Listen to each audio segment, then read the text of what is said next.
नमस्कार all of you, good morning.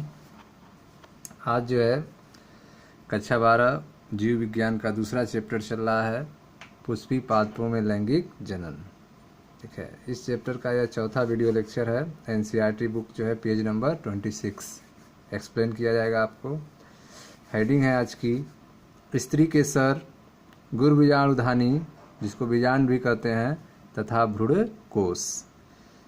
तो आज जो है स्त्री केसर और गुरबीजाणुधानी के बारे में समझाया जाएगा। ध्यान से देखें, फिगर बना हुआ है बुक में। जायांग जो है यह पुष्प के स्त्री जनन अंग का प्रतिनिधित्व करता है। ठीक है, इससे पहले आप जो है पुंकेसर के बारे में पढ़े थे। पुंकेसर जो है वह पुष्प के नर जनन अंग के बारे में प्रतिनिधित्व करता है। जायांग पुष्प के स्त्री जनन अंग का प्रतिनिधित्व करता है। जायांग एक स्त्री के सर, एक अंडपी या बहुस्त्री के सर, बहुअंडपी हो सकते हैं। ठीक है, तो जायांग जो है वह पुष्प के स्त्री जनन अंग का प्रतिनिधित्व करता है। ठीक है, जायांग जो है एकांडपी भी हो सकता है।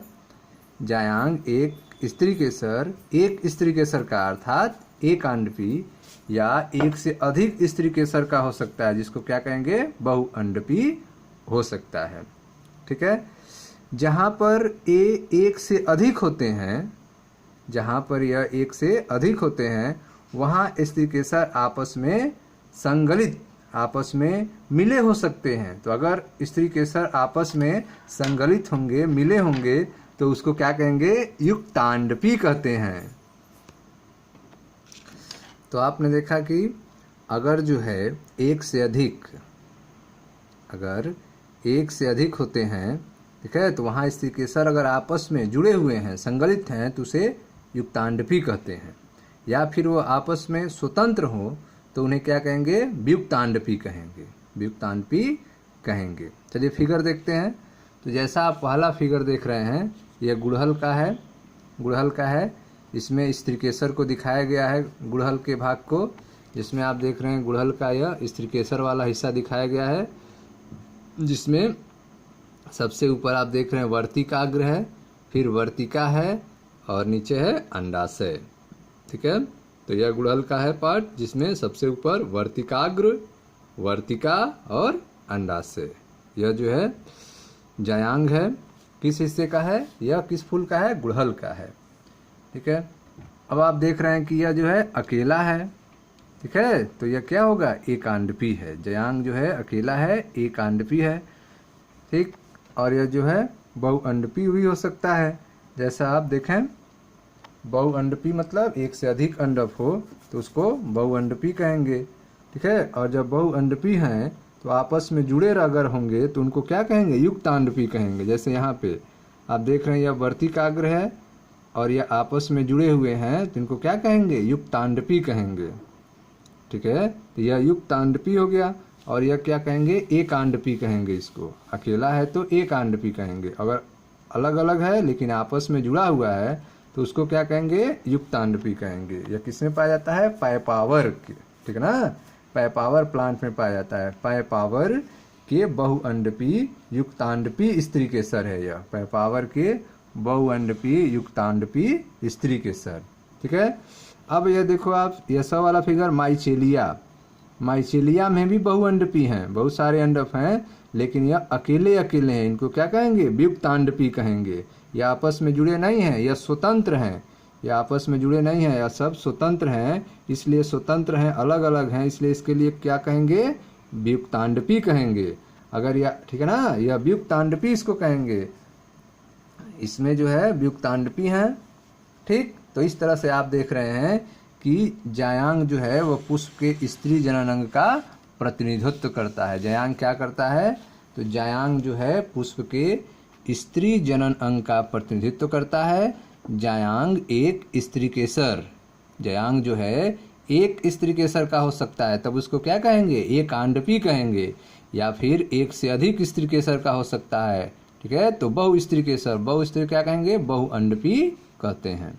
ठीक, जहाँ पर एक से अधिक होते हैं वहाँ स्त्री केसर आपस में ठीक है, संगलित हो सकते हैं। जहाँ पर यह एक से अधिक होंगे वहाँ पर स्त्रीकेसर आपस में क्या हो सकते हैं, जुड़े हुए हो सकते हैं। अगर जुड़े होंगे तो उनको क्या कहेंगे, युक्तांडपी कहेंगे। या वह आपस में स्वतंत्र भी हो सकते हैं, जुड़े भी हो सकते हैं तो युक्तांडपी कहेंगे। या फिर अगर स्वतंत्र नहीं होंगे आपस में तब क्या कहेंगे, वियुक्तांडपी कहते हैं। ठीक है, तो युक्तांडपी किस में पाया जाता है और वियुक्तांडपी किस में पाया जाता है? तो युक्तांडपी जो है पाया जाता है पैपावर में, ठीक है ना, पैपावर प्लांट में, जैसा यह फिगर देख रहे हैं।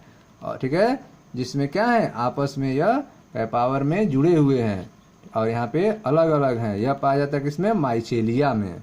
ठीक है, तो दोनों में बहुअंडपी हैं, लेकिन पैपावर में क्या है, जुड़े हुए हैं तो युक्तांडपी कहेंगे।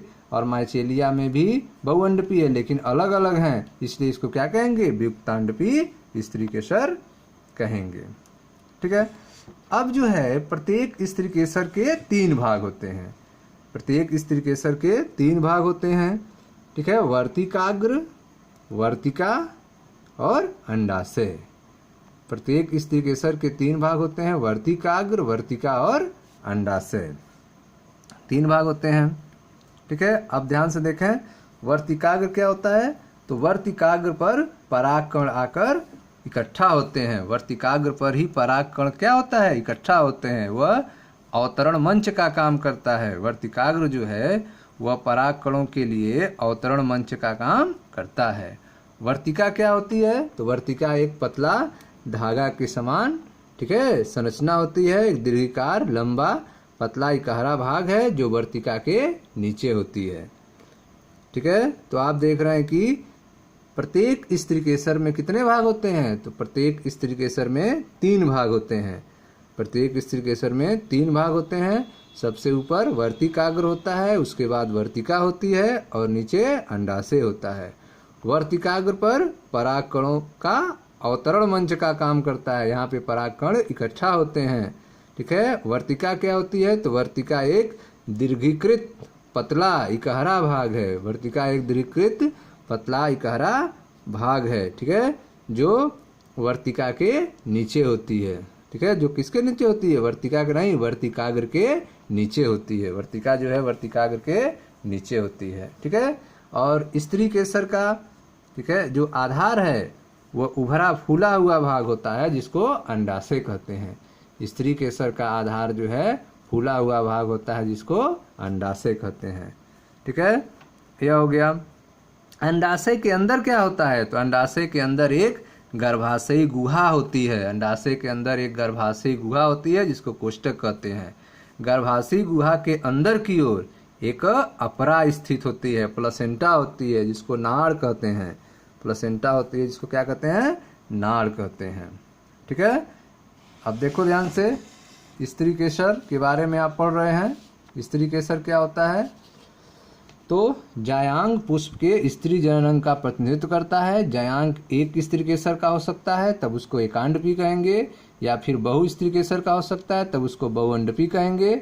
जहाँ पर एक से अधिक होते हैं वहाँ स्त्रीकेसर आपस में जुड़े हो सकते हैं तब उसको युक्तांडपी कहेंगे, या फिर वह आपस अलग अलग हो सकते हैं, आपस में स्वतंत्र हो सकते हैं तब उसके लिए वियुक्तांडपी शब्द का यूज करेंगे।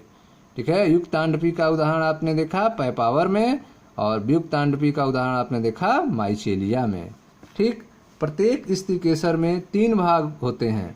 वर्तिकाग्र सबसे ऊपर होता है और उसके नीचे होती है वर्तिका और सबसे नीचे अंडाशय। वर्तिकाग्र परागकणों के अवतरण मंच का काम करता है।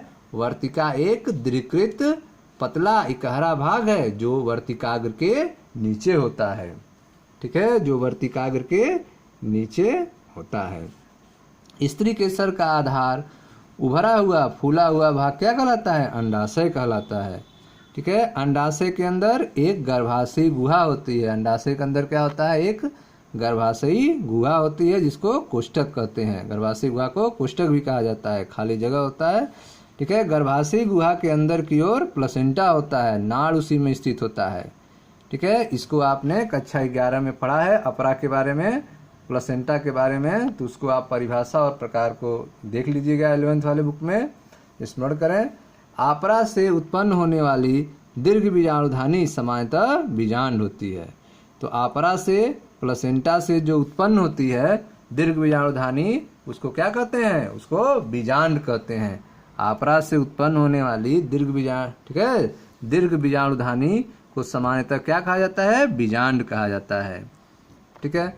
अब जो है, अब आप देखें ध्यान से, तो आप देख रहे हैं कि गर्भाशय गुहा के अंदर की ओर आपरा स्थित होती है, प्लेसेंटा होती है, जिसके बारे में आप 11th में पढ़े हैं। ठीक है। आपरा से उत्पन्न होने वाली दीर्घ बीजाणुधानी सामान्यतः बीजांड कहलाती है। आपरा से जो बनता है दीर्घ बीजाणुधानी, उसको क्या कहते हैं? बीजांड कहते हैं।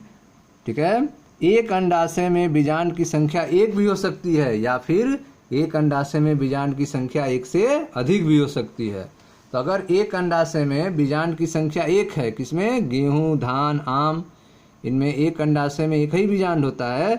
ठीक है। या फिर एक से अनेक भी हो सकते हैं, एक से लेकर अनेक भी हो सकते हैं, जैसे पपीता, तरबूज और आर्किड में। ठीक है। तो एक अंडाशय में बीजांड की संख्या 1 भी हो सकती है, या एक से अधिक भी हो सकती है। ठीक है। अब जो है आप बीजांड के बारे में पढ़ेंगे कि बीजांड क्या होता है। बीजांड को क्या कहते हैं? गुरु बीजाणुधानी भी कहते हैं। ठीक है। गुरु बीजाणुधानी भी कहते हैं, और इसका दूसरा नाम क्या होता है? बीजांड होता है। तो आइए एक प्रारूपिक आवृत्तबीजी बीजांड की संरचना से परिचित होंगे। एक प्रारूपिक आवृत्तबीजी बीजांड कैसा होता है, उसके बारे में हम लोग समझें। ठीक है। बीजांड, तो यह आप फिगर देखें, एक प्रारूपिक, ठीक है, आवृत्तबीजी का बीजांड का यह संरचना है। अब इसको आप ध्यान से देखें। अब यहाँ ध्यान दें आप लोग, यह एक प्रारूपिक बीजांड है। ठीक है।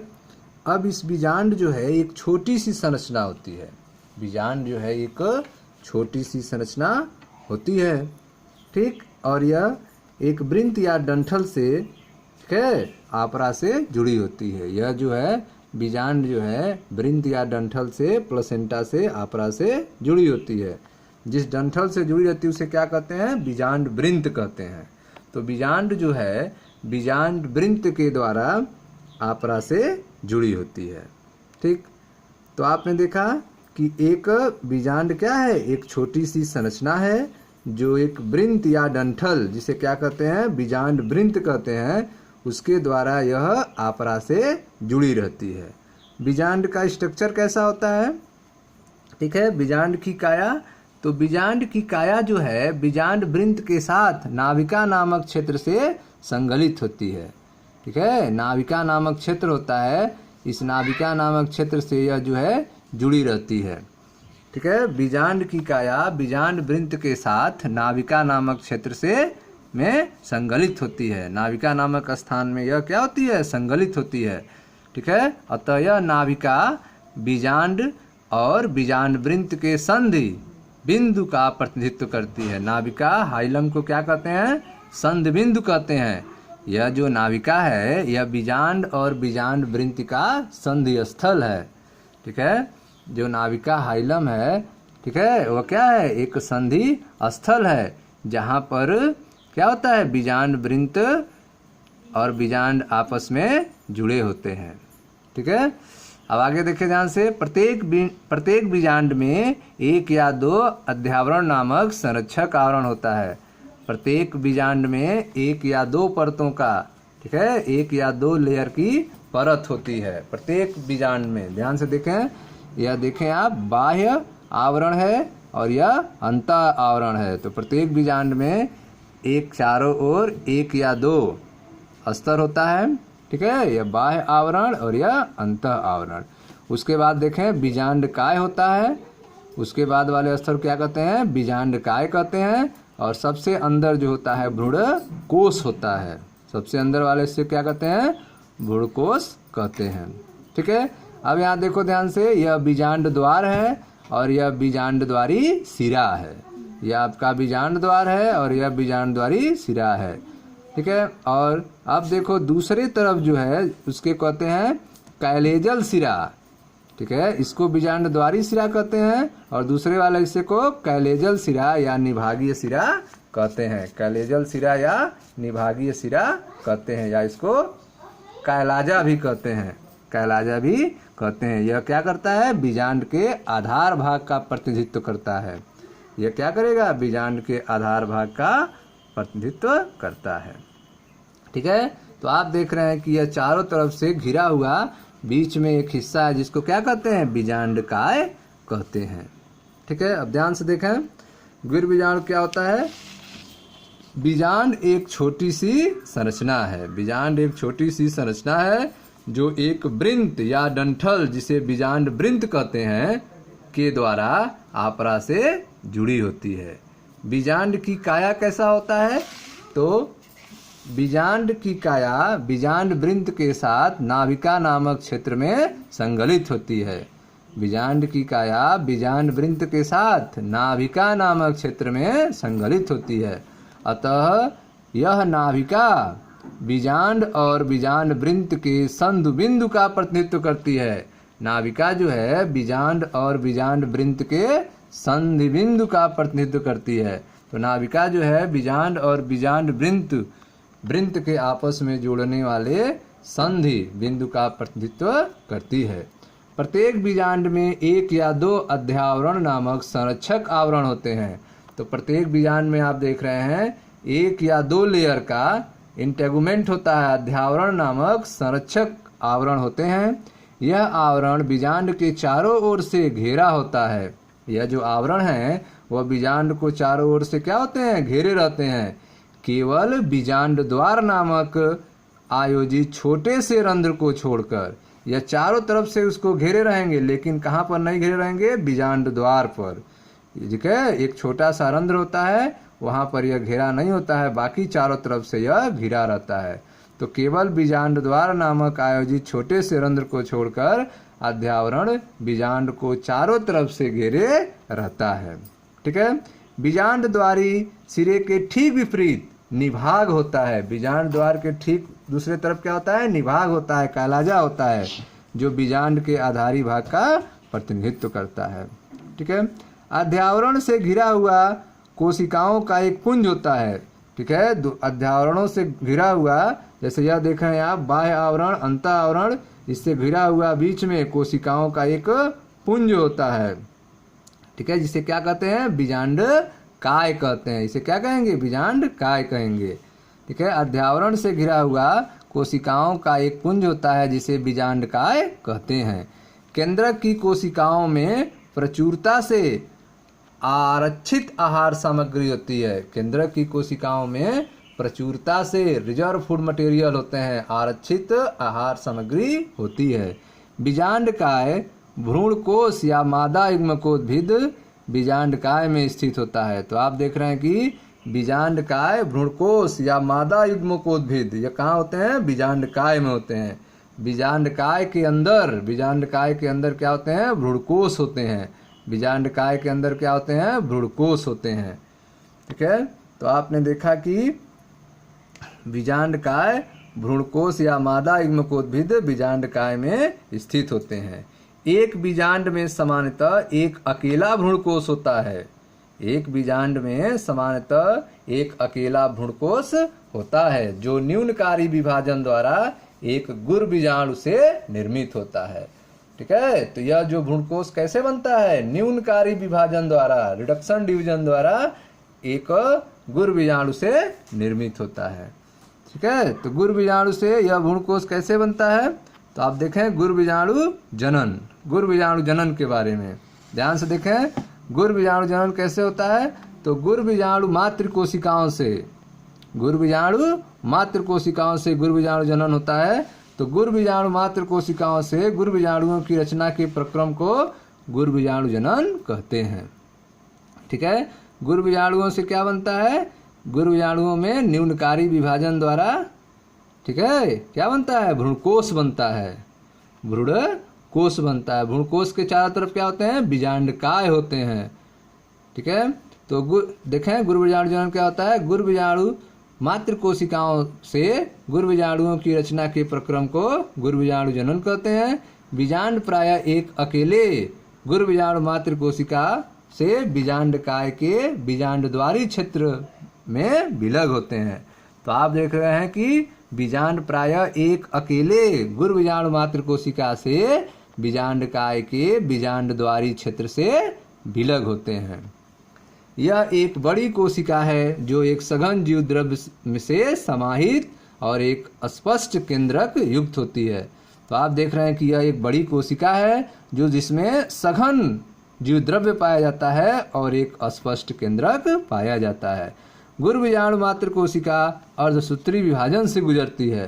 गुरबीजाणु मात्र कोशिका में अर्धसूत्री विभाजन होता है। गुरबीजाणु मात्र कोशिका का अर्धसूत्री विभाजन से गुजरने का क्या महत्व है? ठीक है, अर्धसूत्री विभाजन के परिणाम स्वरूप 4 गुरबीजाणुओं का उत्पादन होता है। गुरबीजाणु मात्र कोशिका में अर्धसूत्री विभाजन होता है जिसके कारण 4 गुरबीजाणुओं का उत्पादन होता है, जिसमें 3 नष्ट हो जाते हैं और केवल एक बचा रहता है। उसी से जो है भ्रूणकोश बनता है। ठीक है, अब आप देखें ध्यान से स्त्री मादा युग्मकोद्भिद के बारे में। तो मादा युग्मकोद्भिद के बारे में जो है अगले वीडियो में पढ़ाएंगे। ठीक है, तब तक के लिए धन्यवाद।